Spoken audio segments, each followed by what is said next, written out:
Whatever you do, always remember that how to learn is always more important than what you learn. Good morning, good afternoon, good evening. Whenever you may be listening to this, I am saying a very big welcome to the Complete Youth Podcast. Today we are talking about how to learn, and we're going to be talking about Make Me Do It. With a burden to answer the question how, this is the podcast series of the Complete Youth.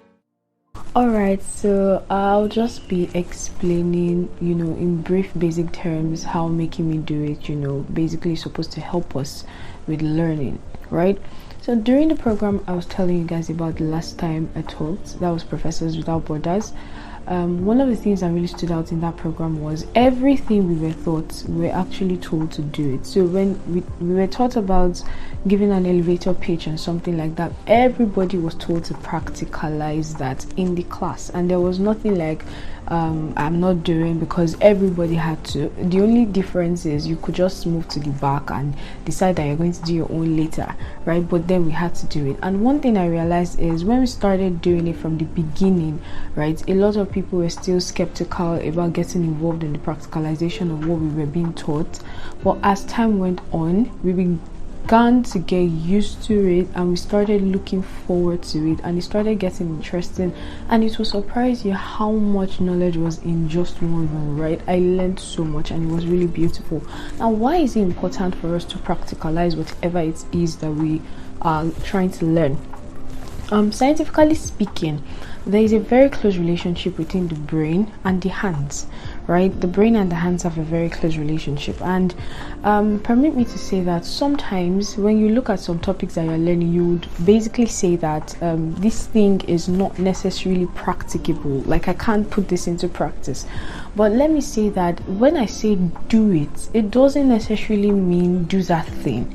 It just means that you should put that thing in something related to your daily life, so that it doesn't look very far anymore. It looks like something you can incorporate into your life. Now, let me give an example. Say I have a laboratory procedure I'm currently learning. It makes sense to try to get this done in the laboratory, right? But in a case where I don't have access to the laboratory at a particular time, right, I would probably just stay at home and have a talk about it with friends, try to watch videos about it, and try to just make it more relatable and more practicable, and not just words from a textbook. When it's words from a textbook, it remains boring and it's not something you can practicalize. But when you try to just get involved in the process, it helps us remember. Now, another thing is sometimes you want to do something, but you don't necessarily have all the materials it takes to do that, right? So what do? You improvise. In cases where you can improvise, you improvise. If you have watched the movie, it's a Malawian movie titled The Boy Who Harnessed the Wind. That movie is so beautiful, right? And one thing I learned is, this boy that was trying to build a dynamo to help the entire village crops to get irrigation, he did not necessarily have all the requirements to build a dynamo, as some people in more developed countries may have. But he always went to the junkyard and tried to pick something that was like whatever it is he was looking for, that was close to it, and at the end of the day he was able to build something that worked. Now, the thing is, when you improvise, your brain remembers more. Think about when you were young. If you probably needed something, a glove, and there was a way your teacher did something, cut a sock and put it on your hand so that you can participate in the choreography you have been longing to be in, right? You would likely not forget that experience really fast, because there was an improvisation. Now, why did you not forget? The brain has something that is called an effort syndrome, right? The brain is a muscle, just like faith is a spiritual muscle.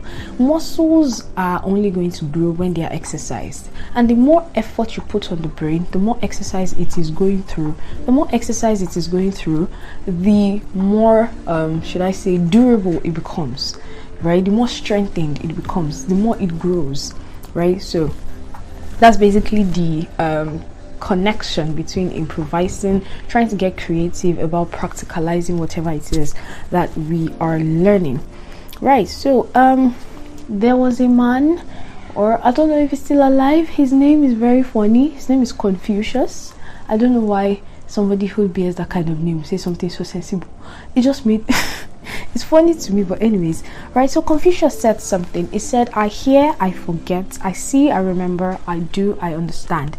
And we always need to remember that the goal of learning is not always just to remember. The goal of learning is to understand, because when you understand something, there is a very, very little chance that you will forget what you understand. All right.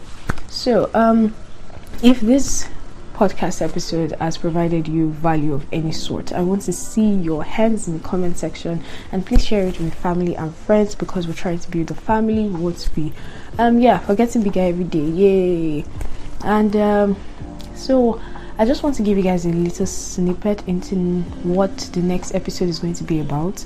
We're not going to be talking about how to learn in the next episode. No, we are not done with the series of how to learn, but I feel a very strong urge to actually talk about how to decide. This is something I was thinking, it might come at a later date, but I've just been feeling this really strong urge to talk about how to decide. So I'm going to be sharing, basic practical ways that has helped me to become a better decision maker over the years. I am someone, how I would say, kind of likes to overthink, and I try to just cross all the T's and dot all the I's before I take one single step in my life, right? So it was really a big problem, because I'll take so long to decide, and before you know it, the vibe is gone, and I probably would never even take a decision after all. So I came across some ways that have actually helped me decide, and in line with God's word, right? So I'm going to be sharing that in the next episode. I want you to look forward to it. If you know somebody that is always overthinking things, then this next episode is for them. Tell them to join the family now and turn on the notification bell so they don't miss it. Okay, so let's also remember that when we're trying to practicalize things, there's a place of how the Holy Spirit can help us. You can just tell him, for example, you go to church, you write beautiful stuff in your sermon notes, and you just come back and toss it in your wardrobe. It's very important that you bring it out, and then you ask God to help you to be able to practicalize what it is that is there, so that you can benefit from what you have learned.